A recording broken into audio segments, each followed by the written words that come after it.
Vous écoutez Europe 1, il est 13h. Europe 1, 13h. 13h, 14h. Céline Géraud. Dans ce journal, bienvenue à bord et bonjour. Europe 1, c'est votre rendez-vous d'information de la mi-journée sur Europe 1. Alors le 49.3 sera-t-il l'arme fatale du gouvernement pour faire adopter son budget ? Près de 3700 amendements sur la table dans une assemblée fragmentée.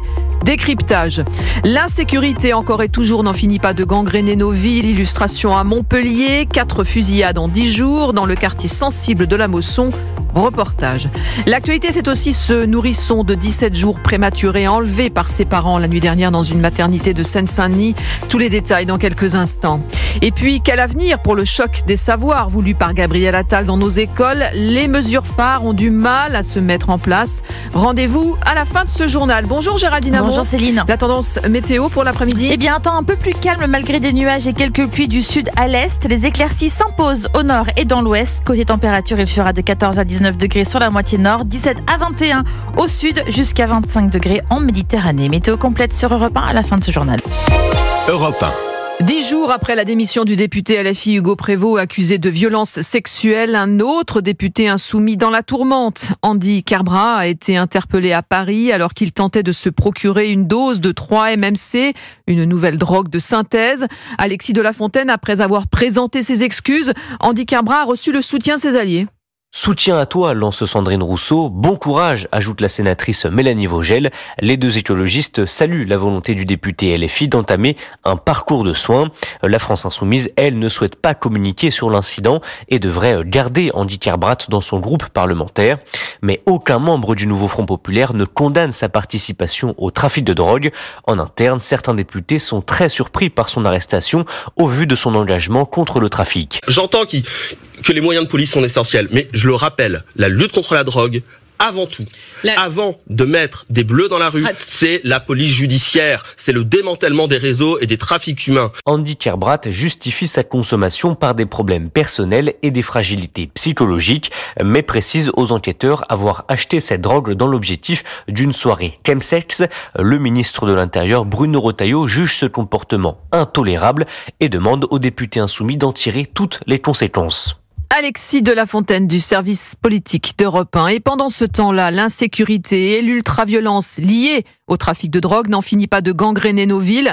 À Marseille, à Grenoble, mais aussi à Montpellier. 4 fusillades ces 10 derniers jours. Sur un point de deal, dans le quartier de la Mosson, les trafiquants se livrent à une véritable guerre de territoire.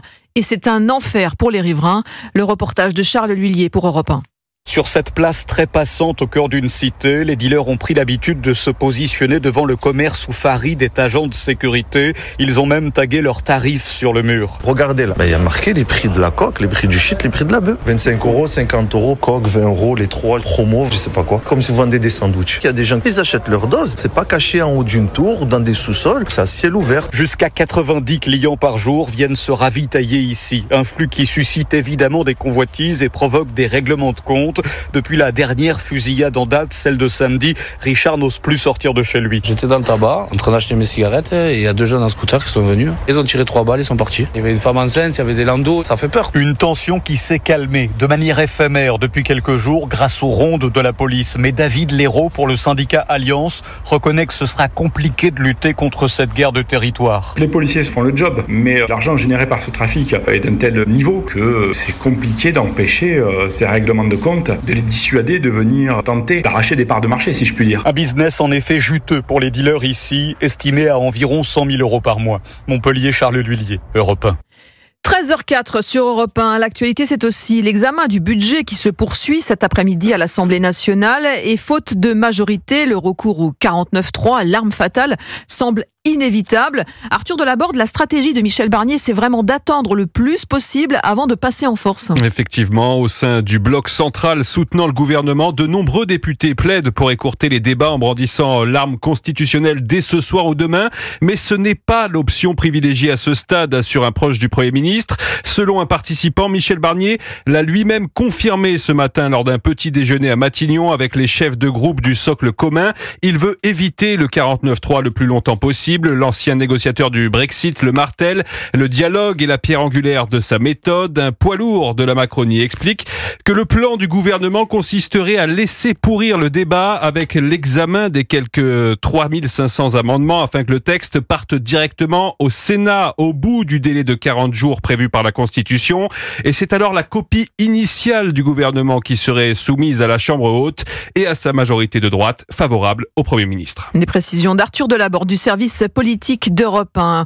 Et dans cette séquence budgétaire, il y aura dans les prochains jours la très sensible question des retraites. Alors pour rappel, le gouvernement veut décaler de 6 mois la revalorisation des pensions. Une annonce qui a provoqué un tollé général.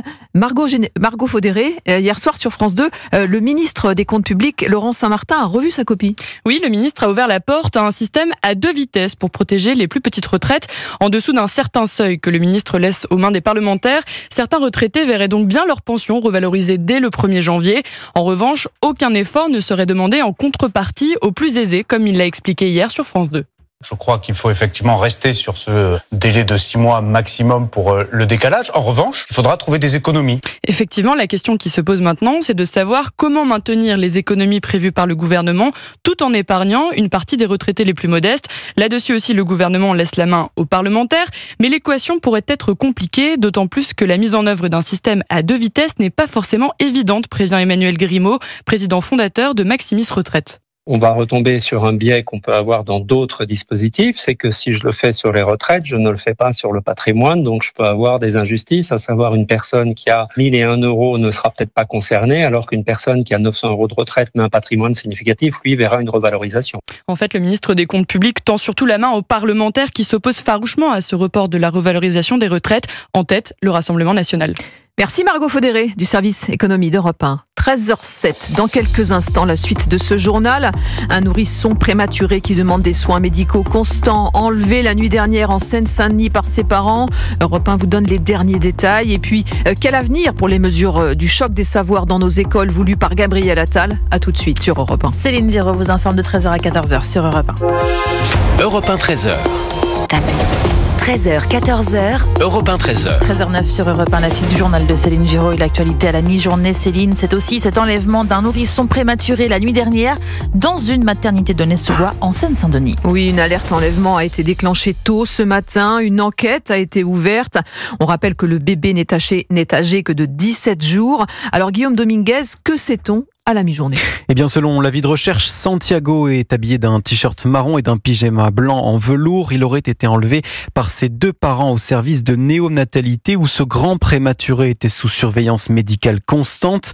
Né avec presque 2 mois d'avance, son espérance de vie en dehors de l'hôpital est limitée à une 12aine d'heures, selon les informations qu'Europe 1 a pu confirmer. Selon les premiers éléments de l'enquête, les 2 parents ont quitté l'hôpital aux alentours de 23h30 hier soir avec un grand sac à main dans lequel les enquêteurs pensent qu'ils ont caché l'enfant. Selon les informations d'Europe 1, le couple est connu pour être impliqué dans des affaires de stupéfiants. Il faisait l'objet d'une enquête des services sociaux. Pour les policiers, c'est le mobile de l'enlèvement. Il pourrait être lié à une crainte de perdre la garde de leur nourrisson. Des recherches ont été menées à leur domicile de Noisy-le-Sec et chez plusieurs membres de leur famille, sans que pour le moment ni le bébé ni ses parents n'aient été retrouvés. Toujours selon les informations d'Europe 1, plusieurs proches du couple sont entendus en ce moment par les enquêteurs. Guillaume Dominguez pour Europe 1. 13h10, nous allons être plus exigeants en matière d'intégration, annonce Othman Nasrou ce matin au journal Le Parisien. Le secrétaire d'État chargé de la citoyenneté et de la lutte contre les discriminations veut conditionner l'obtention des titres de séjour à une plus grande maîtrise du français et à une meilleure adhésion aux valeurs de la République. Alexandre Chauveau, Othman Nasrou veut, dit-il, relancer le moteur de l'intégration. Oui, il s'agit selon lui d'un enjeu de cohésion nationale qui passe d'abord par une maîtrise des flux, mais aussi donc par une plus grande exigence vis-à-vis des étrangers en situation régulière. Othman Nasrou veut ainsi accélérer la mise en place d'un examen obligatoire de français, mesure prévue par la loi immigration votée l'an dernier, mais dont l'entrée en vigueur n'est prévue qu'en 2026. Pour un titre de séjour pluriannuel, le niveau A2 sera exigé. C'est l'équivalent du niveau d'un collégien en classe de 4e en langue étrangère. Pour une carte de résidence, ce sera le niveau B1, soit celui d'un élève de 3e, des niveaux que le le secrétaire d'État entend rehausser à terme et étendre aux demandeurs d'asile, aux bénéficiaires du regroupement familial, ainsi qu'aux étrangers en passe d'être naturalisés. L'autre volet, en plus de la maîtrise du français, c'est l'adhésion aux valeurs de la République. Othman Nasrou souhaite que cela soit sanctionné par un examen où l'État évaluerait la connaissance des étrangers de l'histoire de France, par exemple, ou bien la maîtrise des symboles du pays, ou encore le respect de l'égalité entre les hommes et les femmes. Faire nation, ce n'est pas seulement avoir un emploi et un logement, conclut Othman Nasrou. Merci Alexandre Chauveau du service politique d'Europe 1. Et au même moment, la ministre de l'Éducation nationale, Anne Genetet, a rencontré les syndicats enseignants. Au programme, la poursuite du choc des savoirs voulu par Gabriel Attal, qui décline, je le rappelle, une série de mesures pour élever le niveau des élèves. Et il y avait 2 mesures choc, notamment au collège, la création de groupes de besoins en maths et en français, ainsi qu'une réforme du brevet. Louis Salé, alors les groupes ont bien été mis en place en 6e et en 5e en septembre dernier, mais la ministre réfléchit à ne pas étendre cette mesure en 4e et en 3e la rentrée prochaine. Oui, à la place, Anne Genetet pourrait choisir comme alternative au groupe en 4e et 3e de renforcer l'aide aux devoirs et de multiplier les stages de remise à niveau. Elle annoncera sa décision à la rentrée des vacances.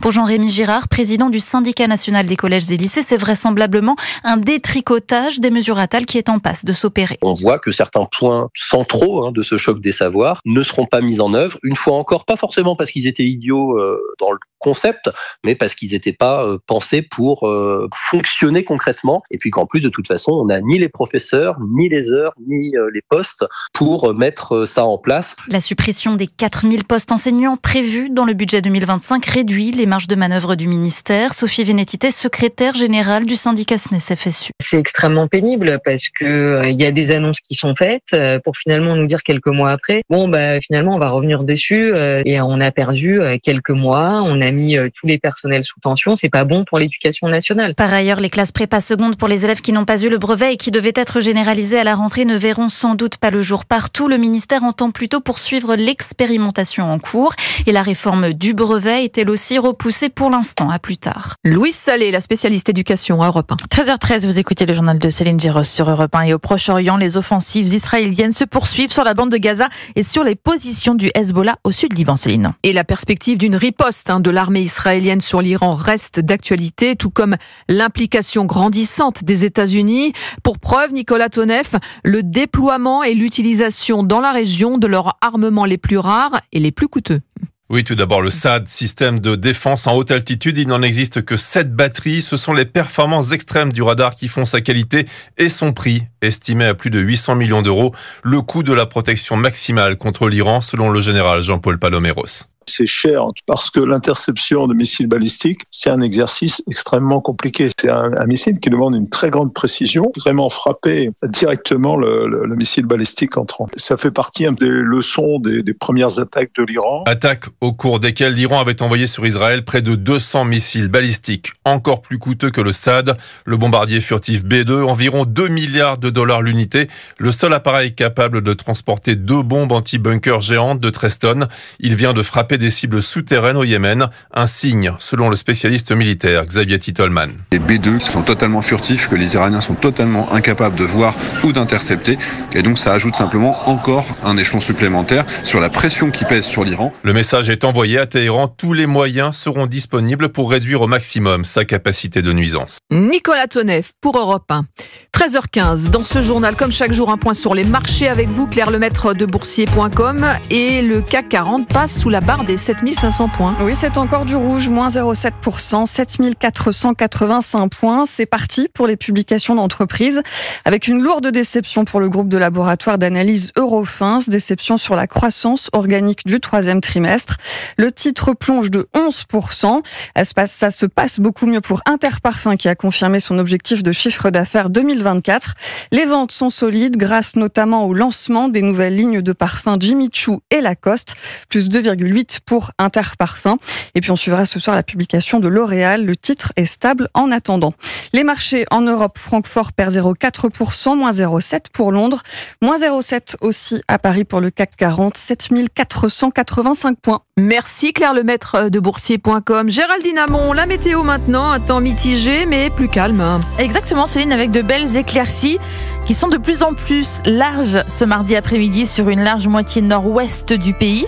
Le soleil fera aussi son apparition proche de la Méditerranée, alors que des averses localement orageuses se déclencheront par endroits sur l'intérieur de la Provence. Ailleurs, le ciel va rester gris de Midi-Pyrénées à l'Auvergne, la Franche-Comté et l'Alsace. Il pleut aussi près des Pyrénées où les précipitations seront assez soutenues. Pour les températures, il fera 15 degrés au Mans, 16 degrés à Rennes et Paris. On attend 17 degrés à Caen et Brest-Lille, 18 degrés à Saint-Brieuc et Toulouse, 20 degrés à Cahors, 21 degrés à Gap, 22 à Grenoble, 23 degrés à Nice et Marseille, jusqu'à 24 degrés à Ajaccio, Bastia et Nîmes. Demain, le temps restera assez sec dans l'ensemble avec un soleil généreux et des températures printanières. Profitez-en car en fin de semaine, une nouvelle dégradation se mettra en place en Méditerranée. Merci Géraldine Hamon. On reste en place, nous, jusqu'à 14h avec vous, chers auditeurs d'Europe 1. Et dans quelques instants, un député LFI interpellé en flagrant délit d'achat de stupéfiants. Au même moment, Bruno Retailleau a déposé plainte pour injure publique contre un attaché parlementaire de la députée LFI, Ercilia Soudet. Que reste-t-il du devoir d'exemplarité au sein de la France Insoumise ? On en débat. À tout de suite. Vous pouvez réagir aussi au 01 80 20 39 21 13h 14h. Vous écoutez Céline Giraud. Bon début d'après-midi sur Europe 1. Europe 1 13h.